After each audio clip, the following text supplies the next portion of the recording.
আসসালামু আলাইকুম বন্ধুরা। বিটিআরসির নতুন নির্দেশনা অনুযায়ী আপনার হাতের ব্যবহারকৃত মোবাইলগুলো স্বয়ংক্রিয়ভাবে রেজিস্ট্রেশন হবে, স্বয়ংক্রিয়ভাবে নিবন্ধিত হবে আপনার হাতের ব্যবহারকৃত মোবাইলগুলো।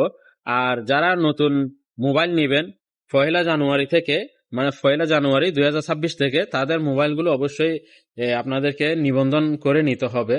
তাই আপনারা আপনার নিজের এনআইডি কার্ডে রেজিস্ট্রেশনকৃত সিমগুলো আপনাদের মোবাইলে রাখবেন। তাহলে আপনার এনআইডি কার্ডে রেজিস্ট্রেশনকৃত যে সিমটি আপনি যে মোবাইলের মধ্যে রাখবেন সেই মোবাইলটি আপনার নামে রেজিস্ট্রেশন হবে, আপনার মোবাইলটি আপনার নামেই নিবন্ধিত হবে।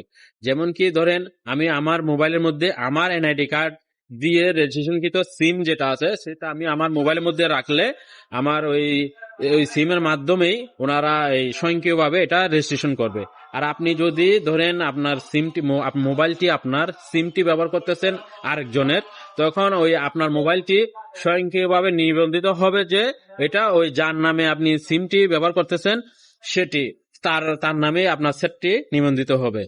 তাই আপনারা অবশ্যই আপনাদের নিজের এনআইডি কার্ডে রেজিস্ট্রেশনকৃত সিমগুলোই আপনার মোবাইলে আপনার ব্যবহারকৃত মোবাইলের মধ্যে রাখবেন ইনশাল্লাহ।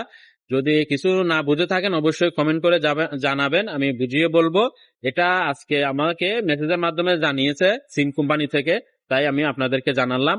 অবশ্যই আপনারা আপনাদের মোবাইলগুলোর মধ্যেই আপনাদের নিজের রেজিস্ট্রেশনকৃত সিমগুলো ব্যবহার করবেন ইনশাল্লাহ। আর ওই যে সিম 1 জানুয়ারি 2026 থেকে এই নিয়ম কানুনগুলো চালু হতে যাচ্ছে। আর সিমও আপনার 5টার মধ্যে নিয়ে আসতে হবে, যাদের 5টার উপরে আছে তারা অবশ্যই আস্তে আস্তে 5টার মধ্যে নিয়ে আসতে হবে।